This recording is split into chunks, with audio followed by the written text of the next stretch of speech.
এই মামলাটি একটি চাঞ্চল্যকর ধর্ষণ পরবর্তী হত্যা মামলা।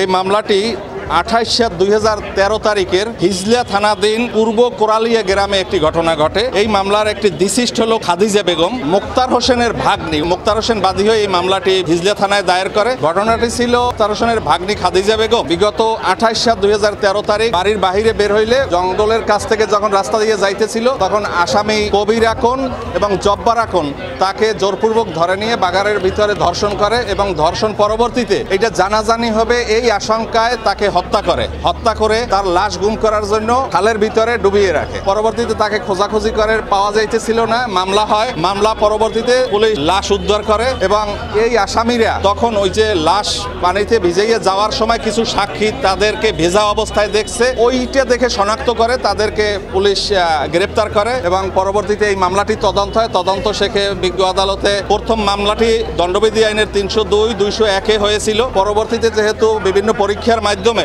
তার ধর্ষণজনিত হত্যা হওয়ার কারণে মামলাটি 9-2 এবং 30 ধারায় নারী নির্যাতন আইনে এই মামলাটি দায়ের হয় এবং বিজ্ঞ আদালতে যখন এই মামলাটি বিচারের জন্য আসে, রাষ্ট্রপক্ষ থেকে মোট 18 জন সাক্ষীকে সাক্ষ্য গ্রহণ করা হয়। সাক্ষ্য গ্রহণ শেষে আজকে মামলাটি বিজ্ঞ আদালত সকল প্রকার যুক্তিতর্ক এবং অন্যান্য শুনানি শেষে বিজ্ঞ আদালত রায় ঘোষণা করেন। এই দুইজন আসামি কবির আকন এবং জব্বার ব্যাপারীকে মৃত্যুদণ্ড প্রদান করেন, সাথে সাথে 1 লক্ষ টাকা জরিমানা আদেশ প্রদান করেন।